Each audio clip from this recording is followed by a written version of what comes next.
오늘날 우리가 살아가고 있는 세상의 경제 기초는 화폐죠, 화폐. 쉽게 말해서 돈입니다. 돈이 오늘날 세상의 경제적인 기초라고 할 수가 있죠. 돈이 없으면 세상의 경제가 돌아가지 않습니다. 그래서 우리가 살고 있는 세상을 전문 용어로 화폐 경제 사회라고 부르고 있죠.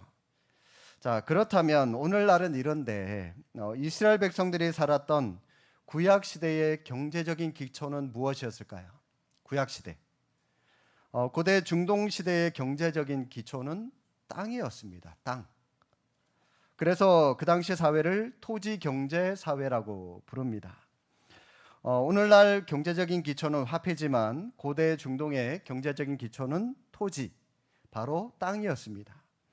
그렇기 때문에 땅은 이스라엘 백성들뿐만이 아니라 그 당시 모든 사람들에게 가장 중요한 생존 기반이라고 할 수가 있는 거죠. 땅이 있으면 사실 땅이 있기 때문에 더 이상 떠돌아다니지도 않고 그냥 집을 지어서 안정된 삶을 살아갈 수가 있습니다.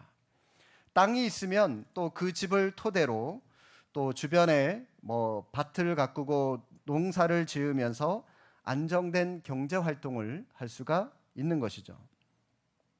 그래서 땅은 그 당시 사람들에게 경제적인 기반이었고 또 삶의 기반이었고 더 나아가서 생명을 이루어가는, 생명을 유지해가는 생명의 기반이 될 수 있었습니다.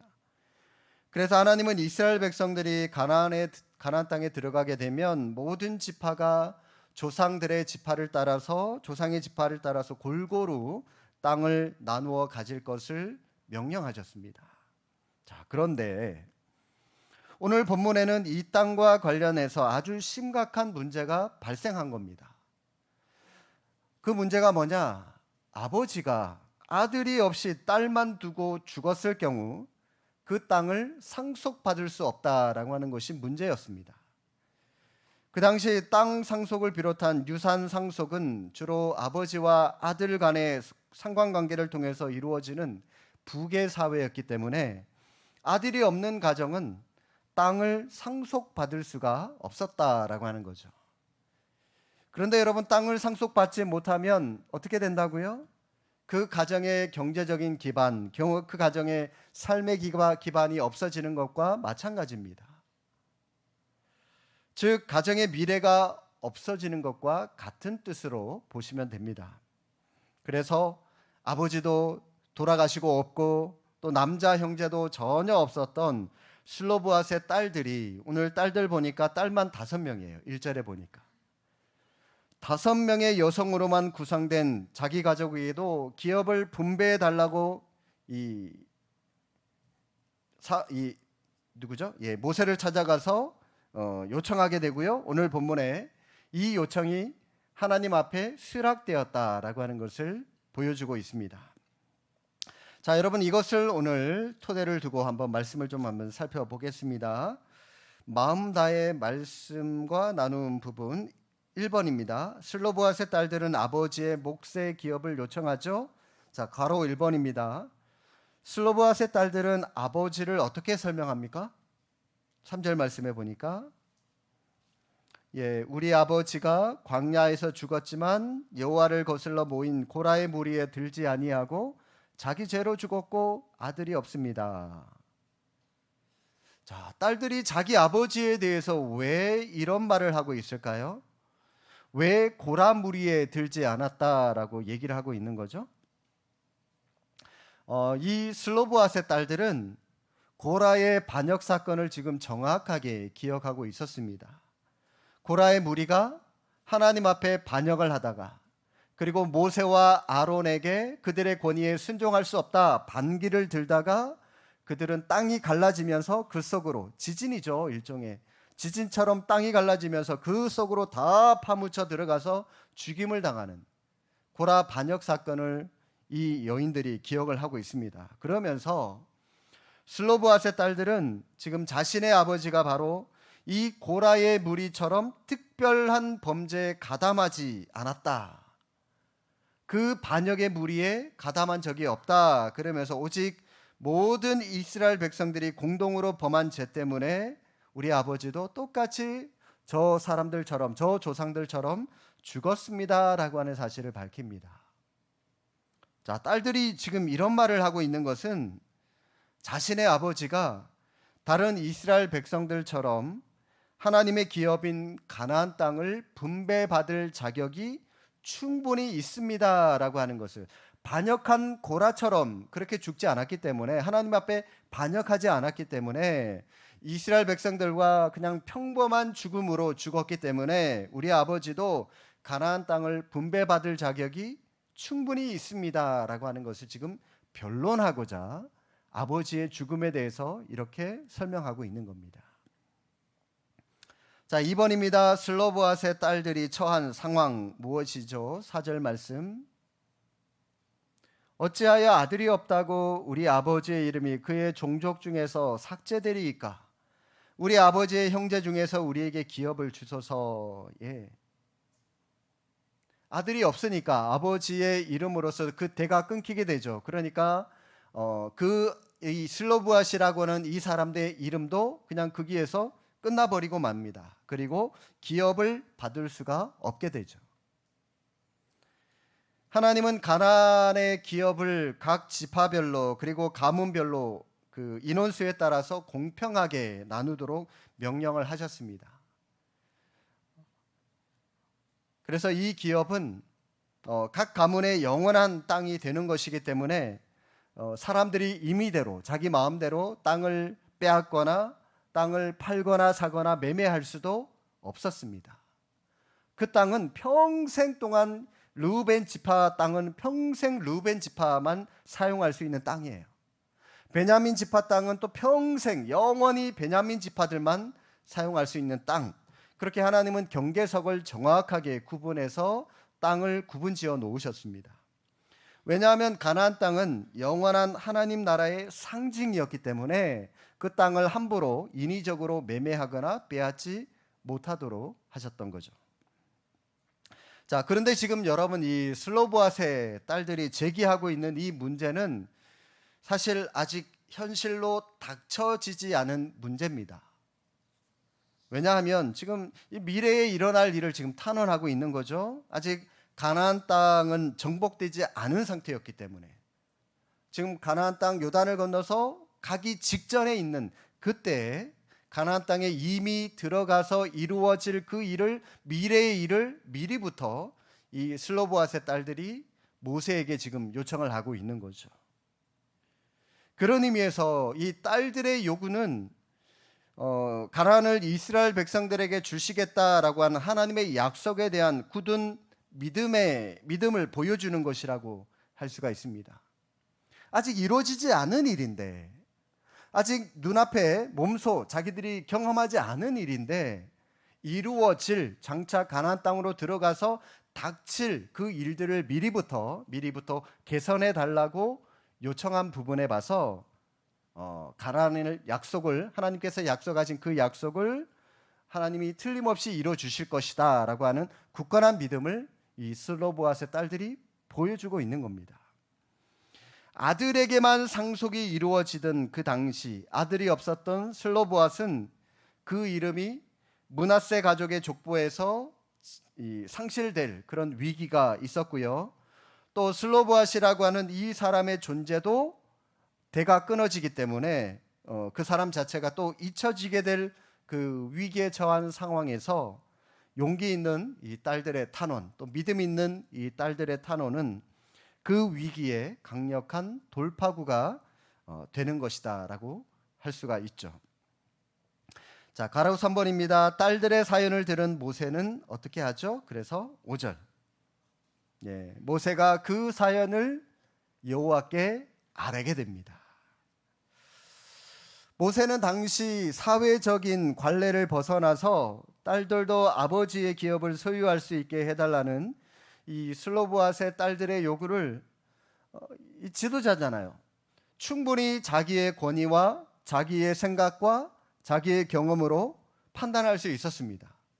그럼에도 불구하고 이 모세는 자기의 생각으로 그것을 판결해 주지 않고 그 문제를 가지고 하나님 앞에 가지고 가게 되죠. 자, 모세가 슬로브앗의 딸들의 청혼을 하나님 앞에 아뢰었다라고 하는 것에서 우리는 두 가지 사실을 볼 수가 있습니다. 첫 번째, 모세가 백성들 앞에 겸손한 지도자였다라고 하는 사실입니다. 모세는 당시 사회적으로 약자였던 여성들의 청원을 결코 지금 가볍게 듣고 있지 않다는 겁니다. 가벼이 그냥 듣고 넘길 만한 문제로 그냥 보고 있지 않다는 거죠. 여인들의 문제지만 그것을 가지고 깊이 있게 생각했다라고 하는 것은 백성들 앞에 한 여인들의 그 여인들의 기도까지도 요청까지도 들어주고자 노력하고 있는 겸손한 지도자상의 모습을 보여주고 있다는 거고요. 또 하나는 모세가 겸손한 하나님의 종이었다라고 하는 사실입니다. 조금 전에도 말씀드렸듯이 모세는 충분히 자신의 영적인 권위나 자신의 생각대로 이 일을 처리할 수 있었어요. 그럼에도 불구하고 자신의 임의대로 생각하지 않고 하나님의 판단을 받기 위해서 하나님께 아뢰입니다. 이처럼 지도자는 하나님 앞에 그리고 사람들 앞에 백성들 앞에 겸손한 자가 참된 영적인 지도자가 될 수 있다는 사실이죠. 자, 나눔 1번입니다. 슬로보앗의 딸들은 남자만 기업을 상속받는 전통이 모든 지파와 가문에 공평하게 땅을 나눠야 한다는 하나님의 법에 부합하지 않는다며 문제를 제기하죠. 자, 우리 공동체의 제도, 전통 중에 하나님 나라의 법 정신에 위배되는 것이 있다면 뭐가 있는지, 또 그것을 개선하면 어떻게 개선해야 좋을지 여러분 한번 나눠보시고요. 자, 나눔 2번. 지도자 모세는 슬로보앗의 딸들의 요구를 경청하고 그 내용을 하나님께 아뢰므로 이스라엘을 자유롭게 의견을 개진할 수 있는 공동체로, 더 나은 길을 함께 모색하는 공동체로 세워갔습니다. 평등한 관계 속에서 자유롭게 의견을 주고받을 수 있는 조직이 되기 위해서 우리 공동체가 보완하고 개선해야 할 점이 무엇인지, 여러분 이 나눔 1번과 2번 중에서 여러분 두 개 다 하셔도 좋겠지만 우리 순장님들은 두 개 중에 하나를 반드시 여러분 이게 적용이거든요. 적용. 이 문제만 풀고 이 성경 안에 있는 답만 제시하는 거 이거는요 누구나가 다 할 수 있어요. 그런데 여러분 이 말씀을 토대로 해서 이 나눔이라고 하는 것이 적용이거든요. 여기 적용까지 여러분들이 두 개 중에 하나를, 또 우리 순장님들은 조금 더 고민을 하셔서 이 적용이, 이 나눔이 우리 순원들에게 좀 더 삶 속에 좀 다가올 수 있는, 제자 훈련할 때 제가 우리 권사님들이나 순장님들께 생활 과제를 주잖아요. 그것처럼 실생활 속에서 좀 현실적으로 적용할 수 있는 그런 고민을 우리 순장님들이 순원들 형편에 나름대로 좀 고민을 하셔서 그런 생활 과제 같은 것들로 좀 나눠보는 그런 시간이 좀 될 수 있었으면 좋겠습니다. 요 고민이 좀 필요해요. 자, 2번 질문 들어갈게요. 하나님은 슬로보앗의 딸들의 간청을 들어주십니다. 자, 괄호 1번. 하나님은 슬로보앗의 딸들의 요청을 어떻게 처리하라고 명령하십니까? 자, 6절, 7절에 보니까, 자, 여호와께서 모세에게 말씀하여 이르시되 7절, 슬로보앗의 딸들의 말이 옳다. 예, 너는 반드시 그들의 아버지의 형제 중에서 그들에게 기업을 주어 받게 하되 그들의 아버지의 기업을 딸들에게 돌려줘라라고 말씀을 하시죠. 하나님은 즉각적으로 이 슬로보앗의 딸들의 요청을 응답을 해 주십니다. 왜냐하면 이스라엘에게 분배된 가나안 땅이 영원한 하나님의 나라를 상징한다고 제가 말씀을 드렸죠. 그렇다면 하나님의 나라는 남자들만 가는 게 아니라 여자들도 가거든요. 그러니까 여성들도 당연히 그 땅의 몫을 얻어야 할 그런 합당한 그런 명분이 있기 때문이죠. 그러면서 모세로부터 슬로보앗의 딸들의 요구를 들으신 하나님은 딸들의 요구에 옳다, 정당하다라고 반응을 해 주시면서 그 딸들의 요구를 들어주십니다. 이처럼 하나님의 나라는 공평하고 평등한 나라다라고 하는 것이죠. 하나님은 때로는 남녀의 역할을 구별하실 때도 있지만 결코 차별하지 않으시는 하나님이다라고 하는 겁니다.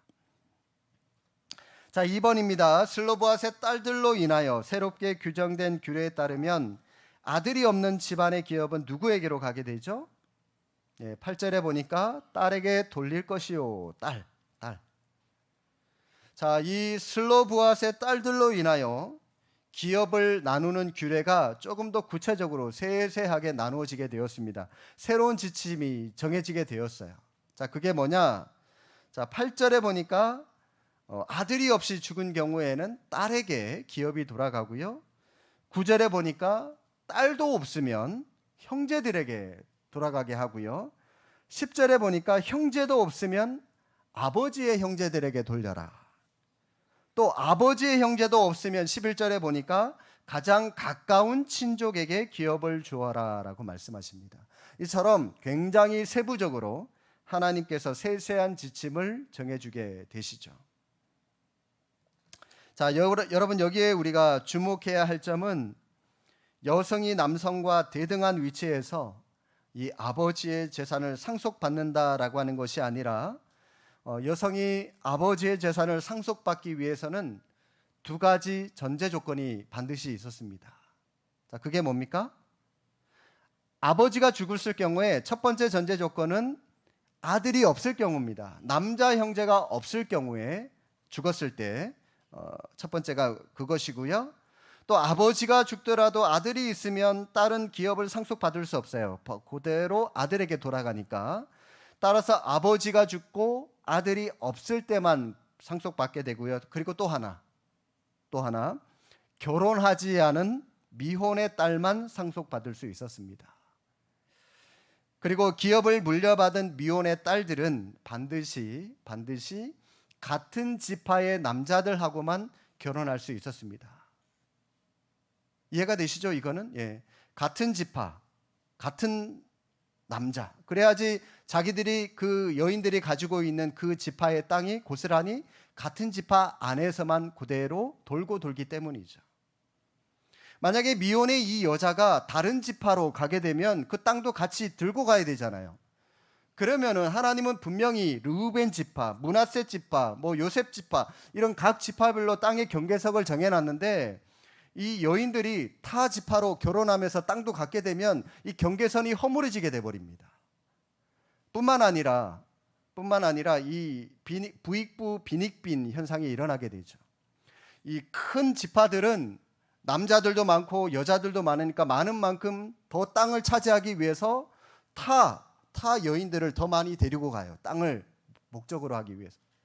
또 없는 족속 지파들은 또 땅을 빼앗기게 되기 때문에 이런 많이 가진 사람은 더 많이 가지게 되고 없는 사람은 더 못 가지게 되고 이런 것들을 미연에 방지하기 위해서 하나님은 경계선을 만들어 놓고 같은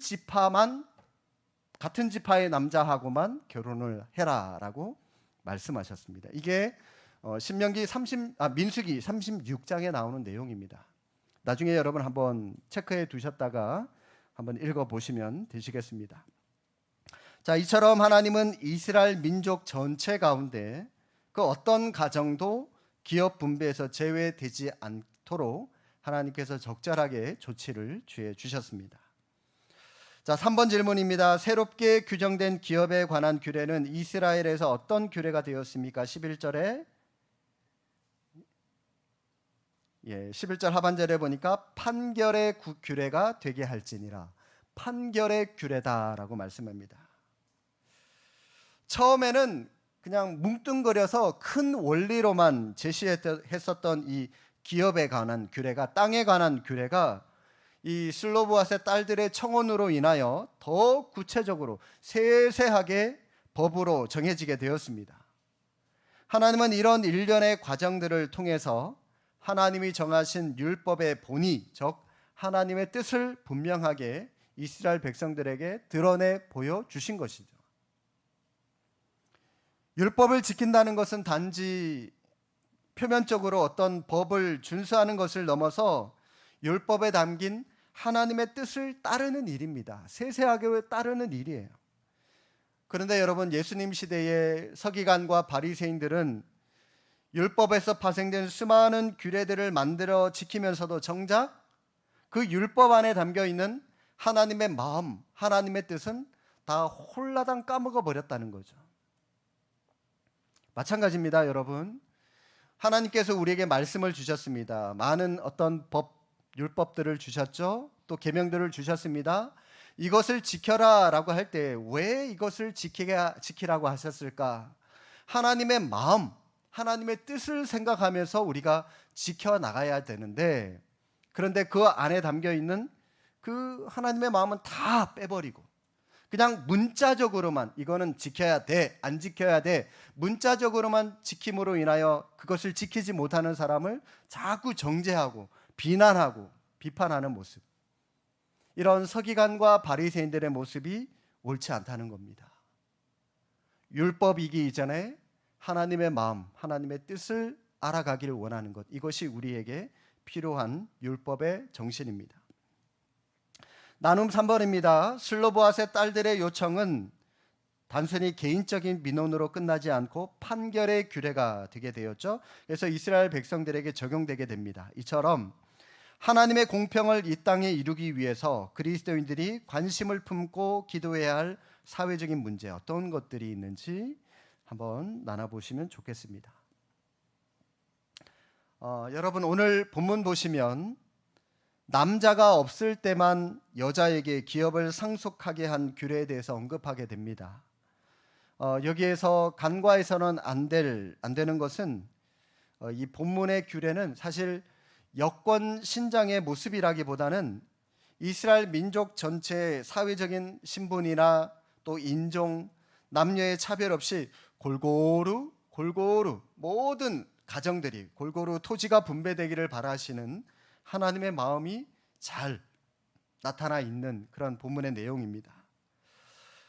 고대 근동 사회에서 소망이 없었던 이 슬로보앗의 딸들의 소원, 소망도 헤아려 주시는 하나님의 은혜를 생각해 보실 때 지금도 동일하게 우리 믿음의 성도들의 안위와 삶을 돌보고 계시는 하나님의 은혜를 우리도 동일하게 헤아려 볼 수 있기를 바랍니다.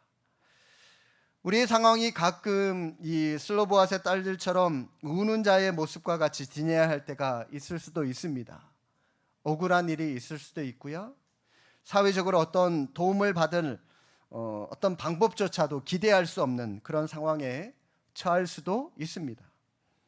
그러나 우리의 일거수일투족을 지키시고 보호하시는 하나님의 은혜가 있음을 우리가 잊지 마시고 눈을 들어 날마다 우리와 함께 하시는 그 주님의 은혜를 바라볼 수 있다면 주님이 채워주시는 그 은혜로 말미암아 우리가 다시 한번 하나님 앞에 감사의 모습을 되찾을 수 있을 줄로 믿습니다. 이 은혜를 경험하며 살아가는 우리 모두가 될 수 있기를 주님의 이름으로 축복합니다. 기도하겠습니다.